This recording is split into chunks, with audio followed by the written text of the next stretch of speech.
Analista político, docente universitario. Miguel, muy buenas noches, bienvenido. Carlos, buenas noches, ¿cómo estás? Un gusto tenerte en el programa, Miguel.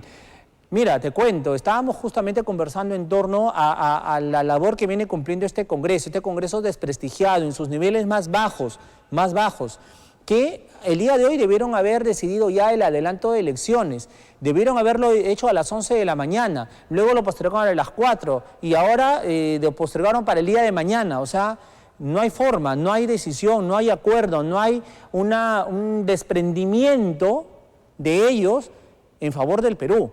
¿Qué análisis tienes tú? Bueno, yo creo que lamentablemente estamos viendo un nivel de deterioro del poder legislativo, pero también del poder ejecutivo, ¿no? Ambos poderes están completamente desconectados de la realidad, parece que viven en mundos paralelos. Según ellos no está pasando nada, pareciera que la gravedad de la situación que vemos como ciudadanos no existe a la vista de ellos, y precisamente lo que hacen es ver a todas formas cómo mantenerse a sus cargos. Yo creo que todo el mundo coincide en esa realidad.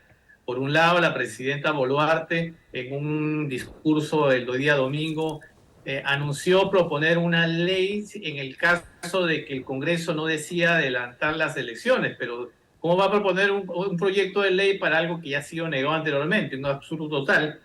Y algo así como que para quererse, digamos, tener los ánimos a votos a favor de la gente que está pretendiendo la Asamblea Constituyente, decir que un nuevo Congreso se encargue de reformular la Constitución completamente. Una cosa que también no tiene ningún sentido. Por un lado, no asomó en ningún momento la posibilidad de la renuncia a la presidencia para precisamente salir de esta crisis.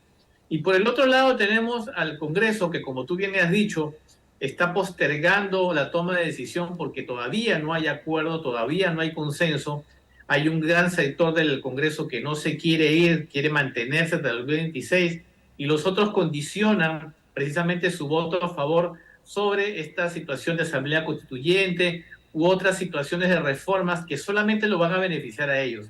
Mientras tanto, la sociedad vive sumida en este caos, en esta crisis política, en esta crisis social y también crisis económica que está golpeando muy duramente a varios sectores del país, sobre todo en la zona sur del país, y yo creo que eso no está siendo tomado en cuenta.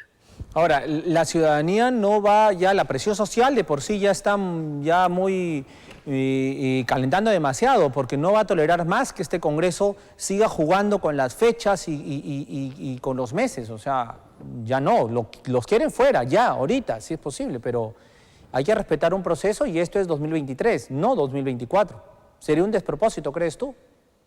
Bueno, yo creo que en realidad estamos todos tan cansados de esta situación, tan hartos de esta crisis política, que no es solamente de este año, no es solamente de este último año, lo venimos viniendo desde hace bastante tiempo por los daños estructurales que tenemos a nivel político.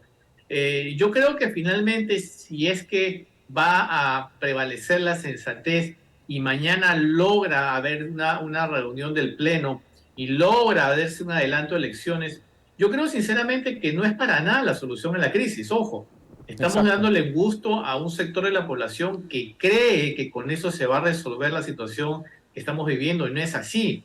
Es darle una aspirina a un enfermo grave, porque el tener elecciones este año implicaría poner en pausa varias de las condiciones que están dentro del marco de las normas electorales. Es decir, no habrían primarias, no habría posibilidad, por ejemplo, de admitir nuevos partidos políticos, el padrón electoral tendría que cerrarse antes de tiempo, sin tener el Sí, año, sí, no habrían quizás reformas, en fin, los plazos están volveríamos a unas ajustados, sí. elecciones con los mismos partidos y la misma gente, y además, como el voto preferencial se eliminó, entonces estos partidos colocarían a toda su gente, toda la argolla funcionaría y los primeros puestos de las listas en cada región sería la misma gente de siempre. Entonces yo no sé, esta gente que dice que la única solución a la crisis es que renuncie Dina Boluarte, no es así. Asume el presidente del Congreso, convoca elecciones, ellos ya están diciendo desde hace tiempo que no, son elecciones, no son generales, son solamente presidentes porque no se quieren ir. Entonces vivimos, digamos, de crisis en crisis y no atacamos los problemas de fondo. Yo sé que en este año no lo vamos a hacer Yo sé que con este Congreso tampoco vamos a lograr los cambios que necesitamos estructurales, pero mientras tanto, fíjate que seguimos, pareciera que un piloto automático, pero un piloto automático y este carro va chocando por todo lado. De verdad que es una situación bastante desesperante y sobre todo que enerva la ceguera que tienen los políticos en este momento. Ahora, el gobierno, también hay que decirlo, conforme pasan los días, Dina Boluarte se va debilitando, nunca logró cuajar, y tú eres experto en comunicación política también, o sea, todo este proceso comunicativo desde el Ejecutivo hacia la ciudadanía nunca caló, y hoy día eliminó su cuenta en Twitter, o sea, un desastre desde al menos desde ese ámbito. Sí, el aspecto comunicacional del gobierno, como tú dices, es un desastre. Coincido contigo en el diagnóstico, es un desastre. No se rodeó nunca de personas capacitadas que la puedan asesorar. Cada discurso que ha salido y que sale la presidenta Boluarte pareciera que es para meter más la pata, más profundamente. Y los ministros tampoco ayudan mucho. Recordemos su primer ministro, que fue un desastre, Angulo, y después recordemos también que ha habido otros ministros que han ido renunciando en tan corto tiempo de gobierno. En vez de generar precisamente consensos, en vez de utilizar la empatía, en vez de alguna manera ganar estos apoyos a través de la comunicación gubernamental y comunicación política, lamentablemente lo ha hecho bastante mal y en este momento ya generar confianza resulta imposible. Tiene un alto porcentaje de desaprobación y precisamente es lo que hace que la gente se sume a esta corriente de decir que la solución a esta crisis es la renuncia de Boluarte, cuando, como ya dije hace un momento, no necesariamente es así. Y yo creo que en la medida que pasan los días, lo que tenemos que esperar es saber qué puede pasar, qué puede precipitar que las cosas cambien de rumbo. Porque hasta ahora, como te decía, pareciera que estamos en una eterna pausa, estamos a merced de lo que decía el Congreso en primera instancia, y si el Congreso finalmente decide no adelantar las elecciones o decide hacer una fórmula extraña según su conveniencia, Boluarte no tiene la intención, la más mínima intención de renunciar. Entonces, yo no sé si es una provocación para que esta olla de presión que es el conflicto social estalle, y eso sería sumamente grave, sobre todo porque también han habido voces calentándole las orejas a la gente de los cuarteles, y también Sí. ellos han dicho que no se quieren meter en esta situación Ajá. porque para nada les conviene. Pero tenemos ahí un escenario, como tú lo acabas de dar ahorita, un escenario totalmente complicado, ¿eh? Un Congreso que no quiere irse y que quiere jugar sus fichas a lo mejor que le convenga. Un Ejecutivo a través de Dina Boluarte que tampoco quiere irse, porque también hay que decirlo, tampoco le conviene dejar el poder a Dina Boluarte.